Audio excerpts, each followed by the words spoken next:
Political news, sports news, crime news કે તમારા રાજ્યના સમાચાર, હવે દરેક ખબર પર રહેશે અમારી નજર. ગુજરાતનો સર્વશ્રેષ્ઠ ન્યૂઝ ચેનલ.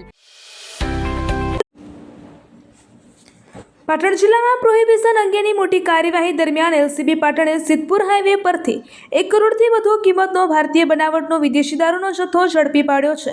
પોલીસે 15,486 બોટલ, ટ્રક અને મોબાઈલ ફોન સહિત કુલ ₹1,46,45,200નો મુદ્દામાલ કબજે કરી એક આરોપીની ધરપકડ કરી છે. પોલીસ મહાનિરીક્ષક પરીક્ષિતા રાઠોડ, બનાસકાંઠા રેન્જ પાલનપુર તથા પાટણ જિલ્લા પોલીસ અધિક્ષક વી.કે. નાયની સૂચના અને એલસીબી પાટણના પોલીસ ઇન્સ્પેક્ટર આર.જે. ઉનાગરના માર્ગદર્શન હેઠળ એલસીબીની ટીમ સિદ્ધપુર પોલીસ સ્ટેશન વિસ્તારમાં પેટ્રોલિંગમાં હતી. તે દરમિયાન બાતમી મળી હતી કે ટાટા કંપનીની ટ્રક નંબર JJ15AV7399માં ભારતીય બનાવટનો વિદેશી દારૂ ભરી પાલનપુર તરફથી મહેસાણા તરફ લઈ જવામાં આવી રહ્યો છે.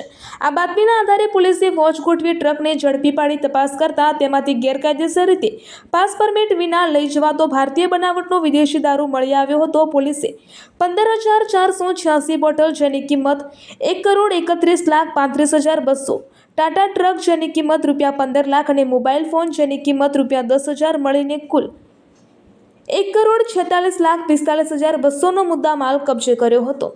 આ કાર્યવાહીમાં પોલીસે અચલારામ આસુરામ સિયાગ રહે આરવ, તાલુકો ચિત્તલવાડા, જિલ્લો ઝાલોરની ધરપકડ કરી છે.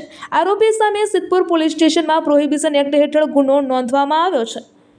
પોલીસના જણાવ્યા મુજબ પકડાયેલા આરોપી વિરુદ્ધ અગાઉ પણ પ્રોહિબિશનના ગુના નોંધાયેલા છે, જેમાં થરાદ પોલીસ સ્ટેશનમાં વર્ષ 2025નો પ્રોહિબિશન ગુનો તેમજ વઢવાણ પોલીસ સ્ટેશનમાં વર્ષ 2026નો પ્રોહિબિશન ગુનો નોંધાયેલ છે.